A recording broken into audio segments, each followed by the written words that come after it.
What makes a Jewish home? What ideals underpin it? How can we even start to think about that question and unpack it? Let's move from the abstract to the practical, from theory to a model. In Parashat Chayei Sara, we get a window into that transition, that moment of the construction of a new Jewish home. Yitzchak marries Rivka and brings her into the tent. The pasuk says, "Bereshis Chavdal Samach Zayin, V'yeha Yitzchak ha'ohala Sar imo, v'yikaches Rivka v'athilo leisha, v'yeha hava v'yinachim Yitzchak achrei imo." Yitzchak brought her to the tent of his mother Sara, and he took Rivka, and she became his wife. He loved her, and Yitzchak was comforted after his mother. In this single pasuk, we hear about the kickoff of this relationship between Yitzchak Avinu and Rivka Imenu. A staggering pattern in this pasuk are the mentions of Sara Imo, his mother. Rashi, cites the Midrash Rabbah, picking up on this. Let's take a look at it, appreciate its imagery, and think about its implications.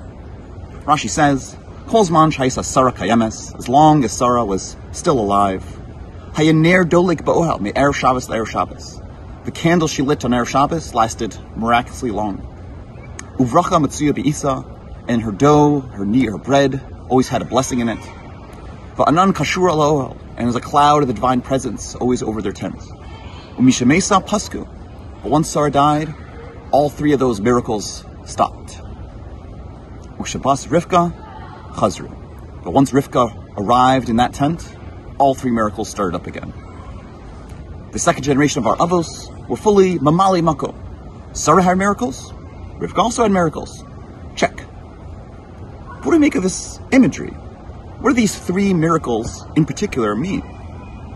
Mefarshi and Rashi point out that the imagery corresponds to the three mitzvos that, as we say often in Malikin, are often associated with women in particular. Hadlakas haner, chala, and nida.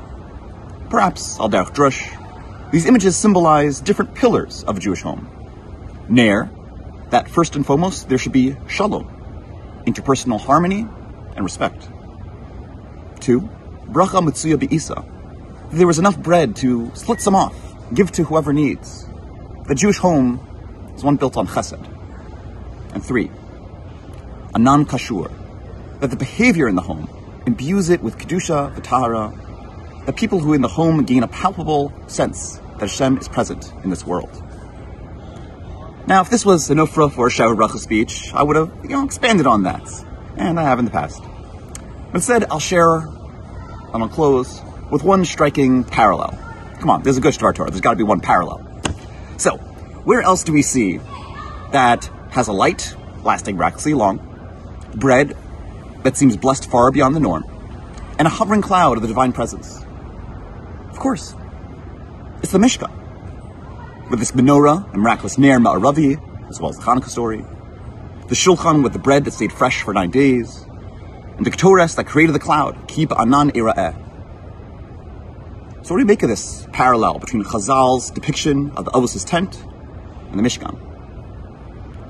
On a simple level, Chazal portray the Avos' home as a supernatural place, one that morphed from a mere domestic abode to a divine quasi-temple. Their home at that point in history was Hashem's primary resting place in the world. It was no normal home. But maybe that parallel flows in the exact opposite direction. Maybe this midrash is implying that the house for God, the Mishkan, was modeled after that initial ideal home of Sarah and Abraham.